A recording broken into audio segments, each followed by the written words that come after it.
So yesterday's riot at the Capitol building left many people watching from home shocked, saddened by what they saw. An angry mob of extremists stormed the nation's capital, forcing lawmakers to hide, take cover, and many fearing for their lives. These images left a lot of us feeling, well, very sick to our stomachs, including some celebrities who took to Twitter to express their outrage. Leah Remini wrote, quote, "Praying for our country, sick and saddened by what I'm seeing on so many levels. We will get through this." Ashton Kutcher tweeted, quote, "Support the peaceful transition of power. That's being a patriot." And Pink said, quote, "As a U.S. citizen and daughter of two veterans and the sister of another, I'm ashamed of what is happening in Washington. This is a sad day for America." Well, late night hosts also broke from their usual format and took a somber tone as they addressed the chaos. Here's what some of them had to say. Lord have mercy. There are some dark subjects that we talk about on the show occasionally, but I've rarely been as upset as I am tonight. These people are not Americans. There's no we the people. There's me the people. Today was not patriotism. Today was terrorism. But it's important to remember that this is not who we are. I assure you, there are more good people than there are bad, and good will prevail.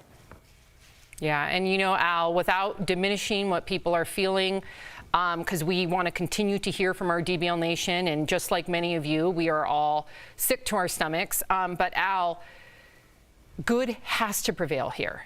You know, and of course, like you mentioned earlier, there is many things that we are going to have to face now as a nation, very uncomfortable conversations, and perhaps reform, of course, reform and progress.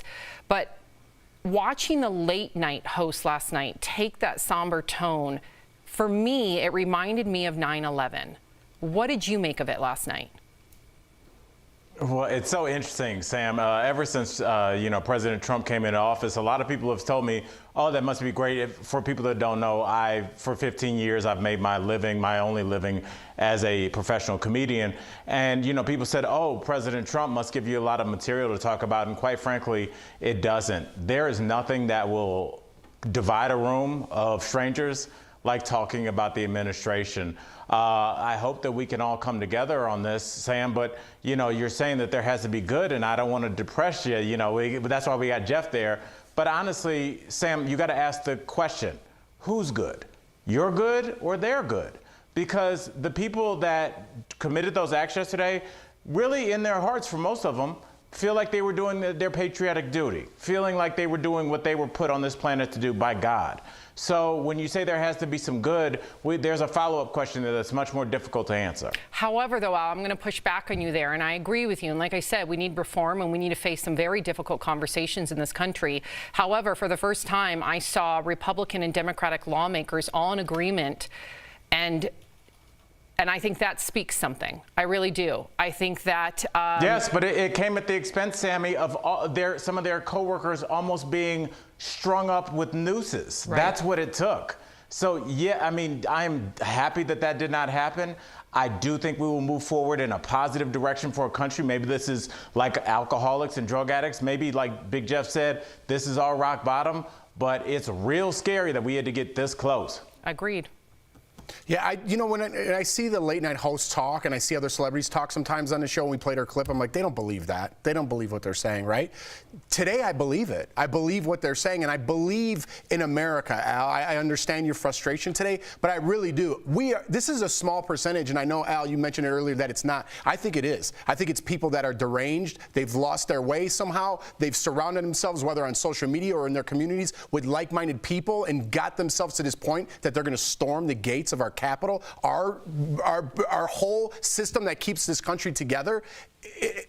I think it's a very small percentage of people we're talking about, and I think the rest, and I don't think anyone's denying that. I think everyone online, for one, social media, everyone, whether they're Democratic or Republican, is saying this was wrong. This was 100% wrong. I denounce what they're doing. I don't like what they're doing. Nobody is sticking up for them unless they're one of the crazy people that did this. And may I also say that in every civilization, there's going to be a fringe group of people that are extreme rioters and awful people, and that is a fringe group. What scares me, and I think what Al is also reflecting, is how very close they came to taking over what we all thought of was a bastion of safety.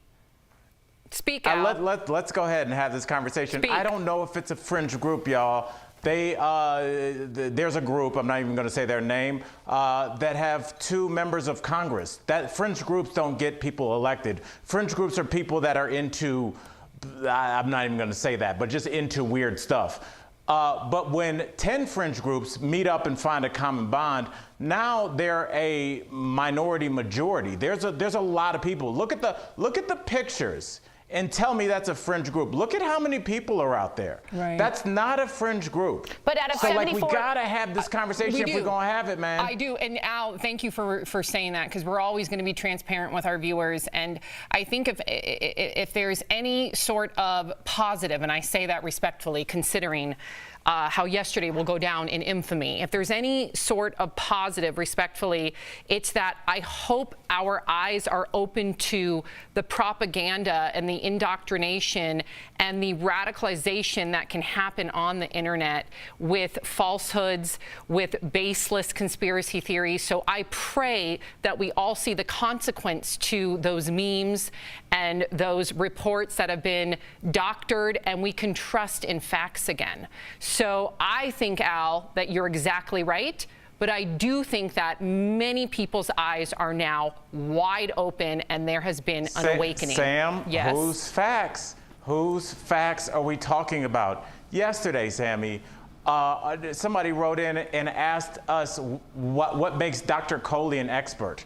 She got into one of the hardest schools in the country to get into. She had a perfect score at that school in 4 years at MIT, went to Harvard for medical school, finished at the top of her class, and became a cardiologist. But, and somebody Al, said, well, what makes her an expert? You're right, but let me remind you, that was one comment, and we have hundreds of comments praising Dr. Coley. So let's just remember that sometimes those minority voices are amplified. And I was one of them. That's my girl. I know, she's amazing. We love her. But let's just remember that those voices get amplified, and it's up to all of us as Americans to, now that we are awakened, to make sure that we are truth seekers, and that we somehow trust again in journalism and science and facts, and we move forward from this. That's the goal, to move forward. Sam, you don't know this, but the truth seekers are one of the fringe groups. They're called the truth seekers. Yeah. I'm just making that up. Okay, we have to good. laugh a little bit today. that was really not funny. Yeah, It wasn't even that funny. Yeah, I was like, how does Al know all this?